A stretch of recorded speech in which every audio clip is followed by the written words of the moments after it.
Hello, everyone. I'm Major Garrett in Washington. Tonight on America Decides, more market volatility. The Dow and the S&P start the week down. The NASDAQ, however, saw a slight uptick. It's not so much the numbers today as the range of trading by 2,100 points on the Dow. But it's worth noting that Wall Street's losses matched a market sell-off globally.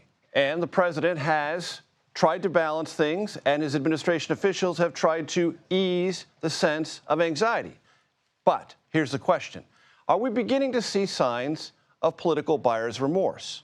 There might be some signs of that.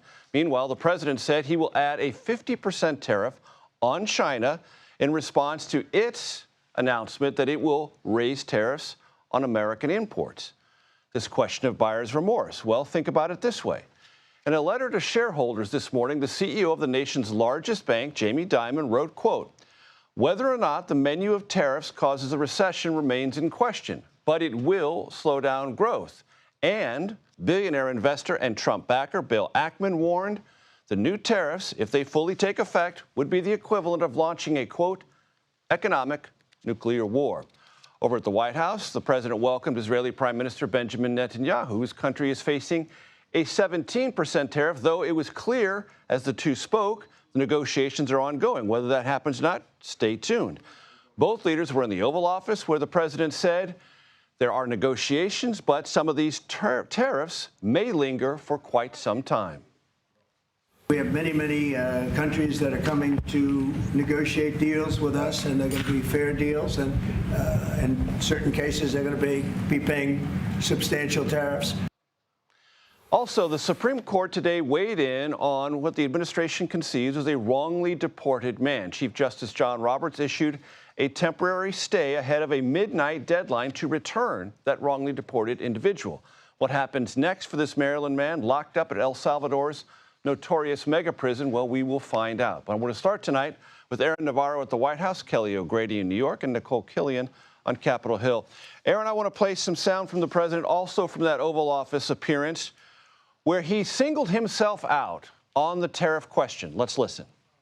Nobody but me would do this. You know, it would be nice to serve a nice, easy term, but we have an opportunity to change the fabric of our country. We have an opportunity to reset the table on trade. Aaron, the president sees it as an opportunity. The market's not quite certain yet. That's right, Major. And one interesting line I heard from President Trump during that Oval Office spray, he recalled the time of 1870 to 1913 in America and said that was the strongest time for the country. That was the time of the Second Industrial Revolution, as President Trump has talked a lot about bringing manufacturing back into the United States. Another notable point, President Trump said there would be no pause on the tariffs, despite some reports this morning, some readings of what his officials have been saying. At the same time, he did leave the door open to negotiations, though what I've been taking away from that is that some countries may be prioritized than others. For instance, this morning, President Trump said he had talked to the Prime Minister of Japan. Treasury Secretary Scott Bessent said he's working with the U.S. Trade Representative to open up negotiations with Japan and credited them for coming so soon to initiate those talks. But the European Union, who Trump has really laid out his gripes with, they offered a 0-for-0 tariff to take away their tariffs on U.S. cars and industrial goods. Asked if that was enough, Trump said flat out no, and he rejected that initial offer, despite that having some GOP support in Congress. Some trading partners, it appears, are more equal than others. Aaron, hold on there at the White House. I want to talk to Kelly O'Grady. Kelly, I want to play for you sound from Singapore's Prime Minister Lawrence Wong. Listen. It marks a seismic change in the global order. The era of rules-based globalization and free trade is over. Kelly, that is very significant. Rules-based globalization, free trade, over. That's the interpretation of America's trading partners, at least one of them.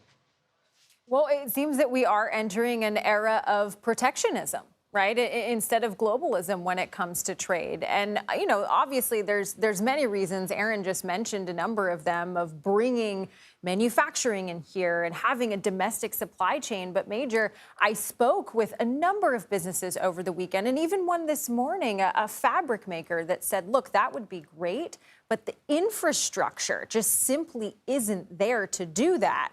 And so then when you look at what that's doing on a global scale with our trading partners, you see a lot of that anxiety reflected in the market today. And Kelly, I want to ask you one other thing, because Peter Navarro has been very specific about this. He was on CNBC for almost 20 minutes this morning saying tariffs aren't it. There are all these other things: currency manipulation, intellectual property theft, VAT taxes, or other kind of underlying taxes that basically go to the structural economic realities in our trading partner countries. And if those things aren't resolved, then it doesn't matter nearly so much what you do with your tariffs. So that seems to me to add layers of uncertainty to what actually needs to be negotiated to find a way out of this. I was watching that same interview and I had the same reaction, Major. I said, oh gosh, I don't think investors are liking this. And really, if you look at what was happening in the market today, comments like that really just drum up anxiety for investors because they are focused on the short term, Major. Long term, be damned. An investor is looking at what a company on their earnings call is going to say about the impact of tariffs. And if it's my sales are down, consumers are spending less, and profits are down because of tariffs, investors don't want to be anywhere near that. So when you hear all of this rhetoric about tariffs being permanent, that all of those other things that Navarro was saying, that those need to be negotiated as well, it just drums up more uncertainty for investors that there is a possible negotiation or a meeting in the middle in the future. Nikole Killion, I want to go to you on Capitol Hill because lots of lawmakers are in town. What did you hear today? Well, look, I think what's notable is that we are hearing from more congressional Republicans about maybe the need to take a pause here and also to reclaim some of the authority that Congress has over trade policy. Last week, there was a bipartisan bill introduced by Iowa Senator Chuck Grassley, Washington State Senator Maria Cantwell, that basically would require congressional approval for tariffs and to disapprove tariffs, for that matter, would also require the president to notify Congress of any new tariffs. And so that bill has garnered some additional support from a number of other Republican senators. I believe about 7 now have backed that bill. There is a companion measure in the House that Nebraska Congressman Don Bacon is introducing. And then there are also some Democratic efforts, perhaps on the House side, through a discharge petition to also try to claw back some of that authority by negating the emergency powers that the president has to enact these types of tariffs. So certainly many members of Congress are getting an earful, although people like Speaker Mike Johnson are continuing to stand by the president for now, suggesting that, people need to give him some breathing room and space for this tariff policy to take place. I did ask him, though, whether or not administration officials should brief members of Congress so they have a better understanding of what the end game is here. And he said that the Trump administration, the White House, is in touch with members. But that being said, there are some members who do want to hear more from this White House, and they will get a chance later this week when the U.S. Trade Representative Jamieson Greer appears here on Capitol Hill. Kelly O'Grady, I want to go back to you in New York, because when we were talking a moment ago, we showed a graphic of today's Dow Jones Industrial Average, and there was a little green blip. I'd like you to explain to our audience what that was today.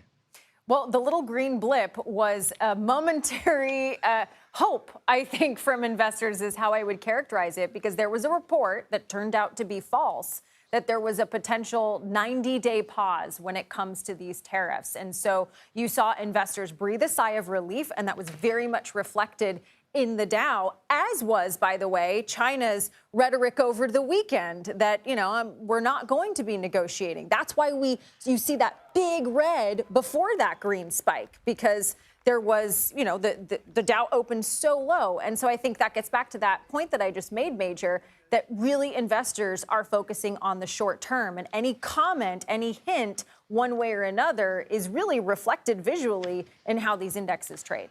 Lots of semantic shifting of social media posts. Aaron, back to you on the North Lawn of the White House. the administration made clear today, at least as clear as it could, no 90-day pause is currently being contemplated. That's correct. At the same time, Trump talked about negotiations with other countries, but he made it clear that there would be no 90-day pause. One other thing from that Oval Office spray to mention, though, that's not related to the tariffs, is President Trump announced that this Saturday that top-level officials will be having direct talks with Iran, potentially about their nuclear capabilities. No intermediary countries involved. This is not only the first direct talks between U.S. and Iran, who Trump considers an adversary, in his second term, but comes after Iran's supreme leader has ruled out direct talks with the U.S., criticizing their, quote, maximum pressure policy that they have in place against the Middle Eastern country. Fast-developing situation, though, and we'll see what happens this weekend. Aaron, I'm really glad you mentioned that. And adjacent to those remarks, the president said if these talks don't go well, it could prove to be very dangerous for Iran, and that Iran cannot, under any circumstances, possess a nuclear weapon. I'm so glad you mentioned that. Aaron Navarro, the White House. Kelly O'Grady in New York. Nikole Killion on Capitol Hill. Thanks so much.